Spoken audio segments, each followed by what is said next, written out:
Hey everyone, and welcome back. Have you ever thought about what it would be like to get a year-end review, but for an entire country? Interesting idea. Well, that's kind of what we're doing today. We're taking a deep dive into US-Ethiopian relations over the past year, using Ambassador Massinga's letter to the Ethiopian people as our guide. Oh, yeah. It's like a diplomatic report card. Exactly. You know, it's really fascinating because it's a direct message from the U.S. ambassador. And it seems like it's really aimed at building trust and understanding. Yeah, and 2024 was a big year for Ethiopia. Right. Lots of exciting progress, but also some really tough challenges. Mm-hmm. But let's kick things off with those economic high points. Okay. Because there were some big ones. I mean, Ethiopian Airlines buying up to 87 Boeing aircraft. Wow. We're talking about a $27 billion deal. That's not just huge. It really signals Ethiopia's ambition to become a major player on the global stage. Yeah. Think about it. This deal could position them to rival regional hubs like Dubai or Istanbul. It's a bold move that really reflects their confidence in becoming the gateway to Africa. Wow, a gateway to Africa Yeah. really puts it into perspective. So it's not just about the planes themselves, it's about Ethiopia connecting to the world, Exactly. boosting tourism, trade, and their image as a regional powerhouse. Absolutely. And that has Right. ripple effects. Right. Think about all the jobs this creates. Mm-hmm. The infrastructure development needed to support such a massive fleet. Yeah, it's huge. Heck, maybe even the price of an Ethiopian coffee in the U.S. will go down. Okay, now that's an impact I can get behind. Speaking of coffee, and this is good news for all of us caffeine lovers out there, Yeah. the U.S. is working directly with Ethiopian farmers to keep those beans flowing and top quality. Mm-hmm. So cheers to that partnership. May our lattes always be delicious. And high quality, of course. Right. But remember, this partnership goes beyond just taste. Yeah. It's about providing economic empowerment for millions of Ethiopian families who rely on coffee farming for their livelihood. That's a great point. Yeah. And it seems Ethiopia is also determined to diversify its economy, making moves in the financial world, too. They launched a brand new capital market. Oh, wow. And the U.S. is right there helping them attract investors. Now, for those who might not be super familiar with capital markets, think of it as a big stock exchange. Okay. But for an entire country, Got it. it's basically a platform where Ethiopian businesses can connect with global investors. Mm-hmm. And that can really be a game changer for sectors like renewable energy or technology. It sounds like Ethiopia is serious about attracting foreign investment and modernizing its economy. Absolutely. Launching a capital market is a bold move. It shows a lot of confidence in their future. It signals that Ethiopia is open for business and ready to compete on a global scale. Mm-hmm. You know, this new capital market opens up a whole new avenue for investment in Ethiopia. Right. And it's interesting, the U.S. is playing a key role in helping them navigate this complex landscape. It's like they're building the financial infrastructure needed for sustainable growth. Yeah, exactly. And speaking of building, let's talk about the U.S. involvement in Ethiopia's healthcare and education systems. Yeah. You know, it's not just about economic development. Right. It's about investing in people. Mm-hmm. The U.S. has been a major player in supporting Ethiopian healthcare, fighting HIV/AIDS, reducing TB deaths, battling malaria, Yeah.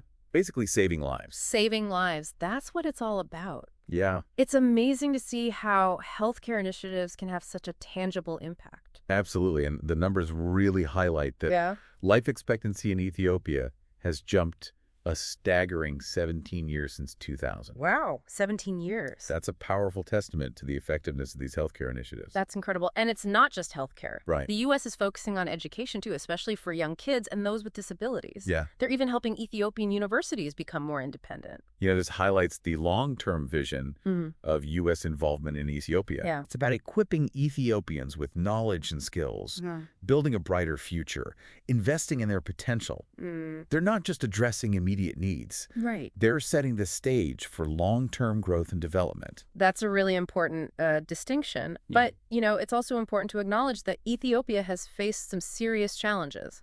Conflict and drought, Right. leaving many people in desperate need of humanitarian aid. And the U.S. has stepped up in a big way, providing over $676 million in humanitarian aid in 2024 alone. Wow. We're talking food, shelter, emergency, supplies the essentials for survival. That's a huge amount of support. And there's another crucial point. Yeah. Ethiopia is also hosting a very large number of refugees from neighboring countries, Right. and the U.S. is helping support them as well. It's a testament to Ethiopia's commitment to humanitarian principles. Yeah. Even while dealing with its own challenges, Uh, the U.S. is there to help them shoulder this immense responsibility. It's an important reminder that global issues often require global cooperation and support. Absolutely. That's so true. It really is inspiring to see countries come together like that. But let's shift gears for a minute Okay. to something a little more somber. Ugh. The challenge of achieving lasting peace in Ethiopia. Right. Ambassador Massinga's letter is really a plea for peace, recognizing that it's truly the foundation for all the progress we've been talking about. He's absolutely right. Yeah. You know, you can make all this progress on these different fronts: economic development, healthcare, education. But if there's no peace, it's all for nothing. Yeah, it's like building on shaky ground. Exactly. And unfortunately, internal conflicts continue to impact many parts of Ethiopia. Yeah. The ambassador really paints a stark picture about how these conflicts impact every part of life. It's not even just about the violence itself, it's the long-term consequences. Yeah. Think about it. Kids can't go to school. Farmers can't plant their crops. Even the environment suffers with things like illegal mining and deforestation in conflict zones. It's heartbreaking to think about the human cost. It is. The ambassador mentions that at least 8 aid workers were killed in 2024. Wow. And 6 of them were in the Amhara region alone. That really underscores the risks that people are taking. Yeah. Just trying to help people in need. Right. It also highlights how hard it is to deliver aid in these conflict zones.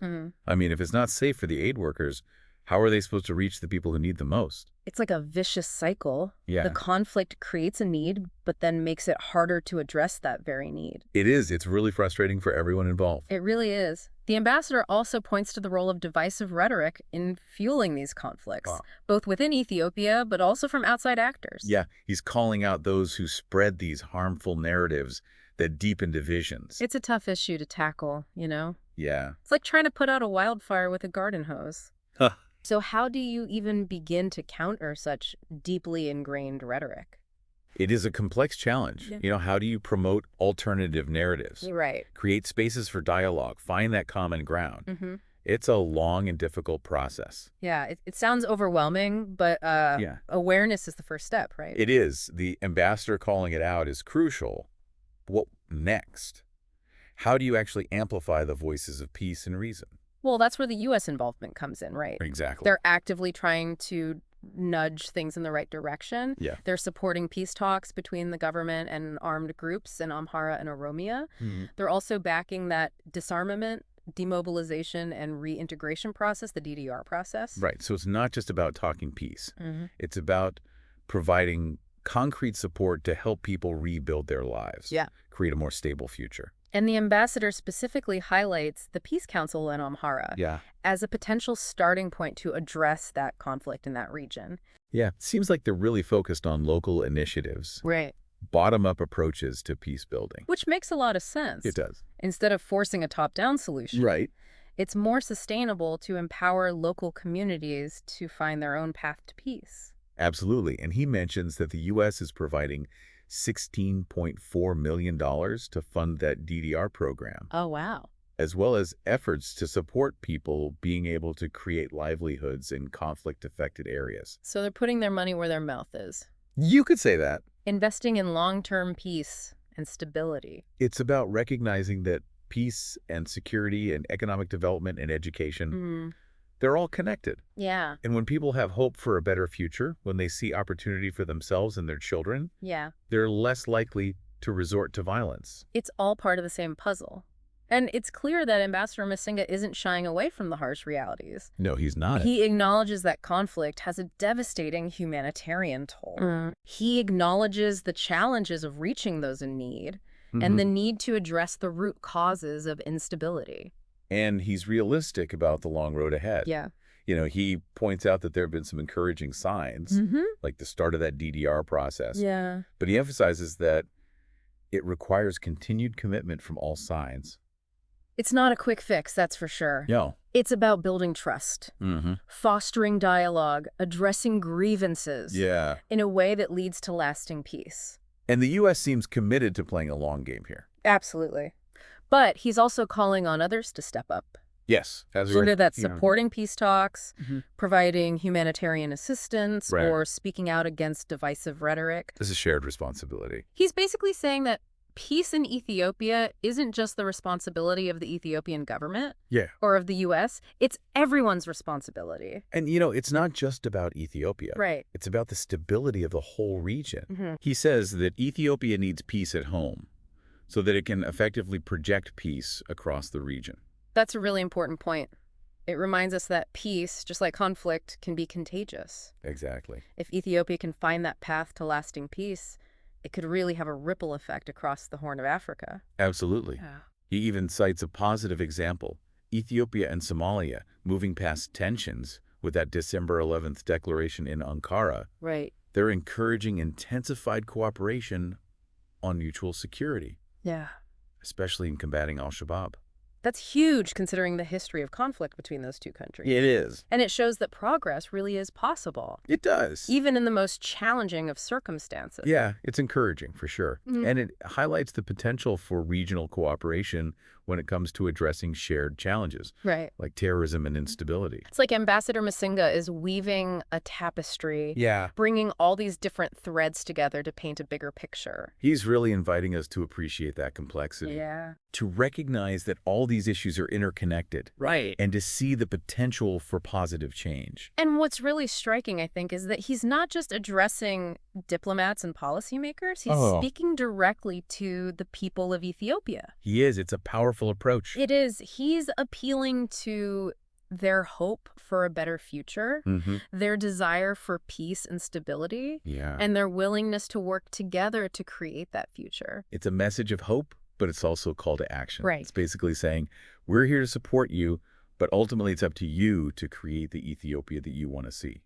And he ends by reminding us that the new year is a time for reflection, Yeah. a time to make commitments to ourselves and our communities. It's a subtle nudge to think about our own role in promoting peace and understanding in our own lives and in the world around us. It's a really powerful message that resonates deeply. Absolutely. And it's not just about Ethiopia. It's about what kind of world we want to live in. A world where peace is the norm, not the exception. And a world where we recognize our shared humanity Yeah. and our responsibility to build a better future together. So well said. Well, we're running out of time for this segment of our deep dive. Okay. We've covered a lot of ground. We have. Economic progress, Yep. humanitarian challenges, peace talks, the power of rhetoric. Mm-hmm.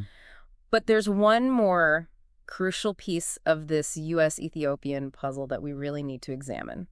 We can't forget about the Red Sea, Right. a strategic waterway with such immense economic and geopolitical significance. Yeah. And as you might have guessed, it plays a key role in the US-Ethiopia relationship. We'll have to save that fascinating discussion for part 3 of our deep dive.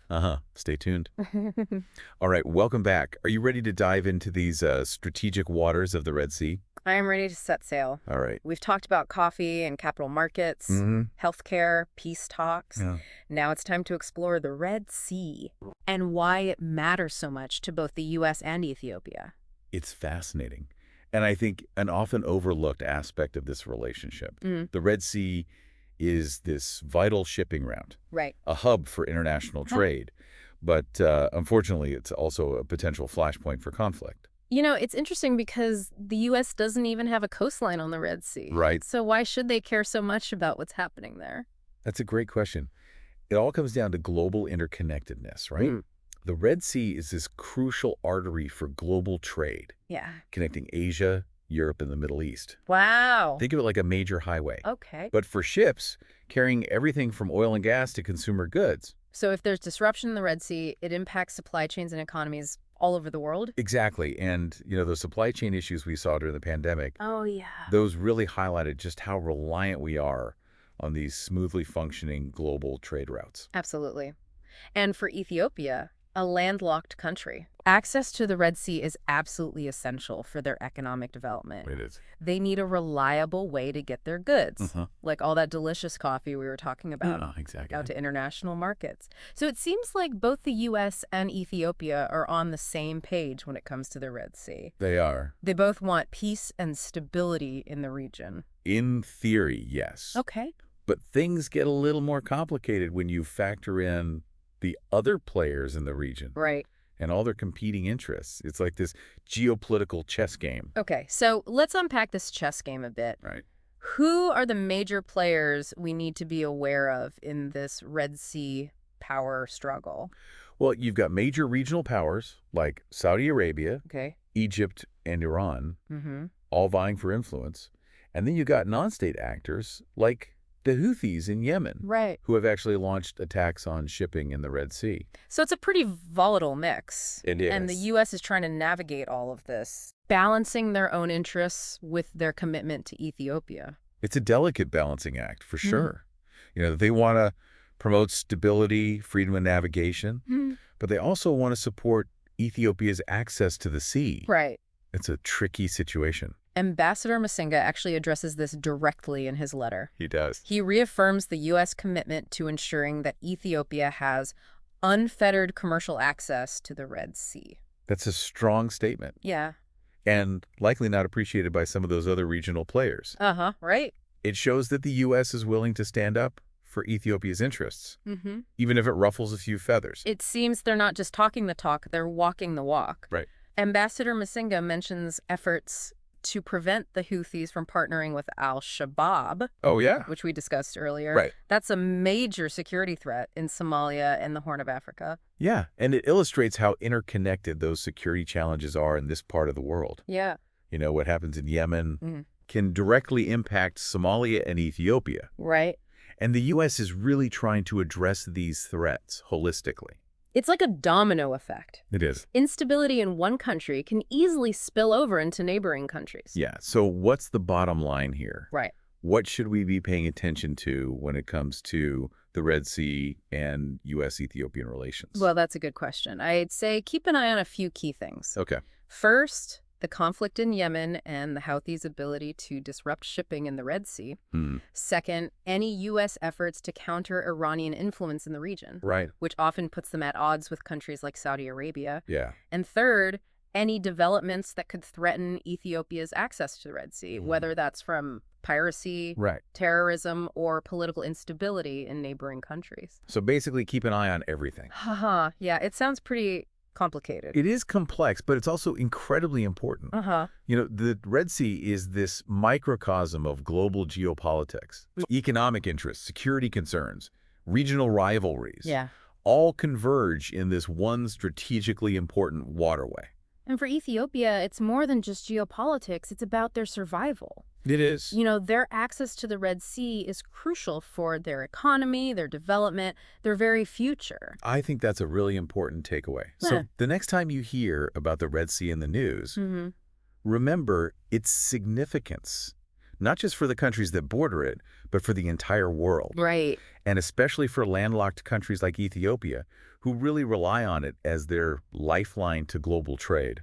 Well said. Wow, this deep dive has been quite a journey. Uh-huh. From those bustling airports and fragrant coffee fields to the challenges of peace and the complexities of the Red Sea, we've really covered a lot of ground exploring this U.S.-Ethiopian relationship. We've seen the progress that they've made, Yeah. the hurdles that they face, and the potential for an even stronger partnership in the future. Right. And we've been guided through it all by Ambassador Massinga's really insightful letter. Absolutely. It wasn't just a diplomatic report card. It was a call to action, Yeah. a vision for a better future, and a reminder of how interconnected our world really is. It is. And as we wrap up, I want to leave you with this thought. Okay. What role do you see for the U.S. in Ethiopia and in the world? Oh, that's a great question. Is it one of partnership, intervention, something else entirely? Yeah.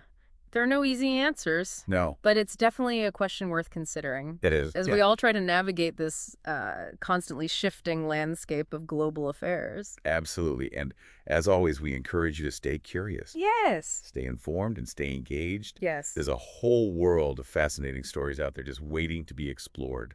Well, thanks for joining us on this deep dive. Until next time, keep exploring.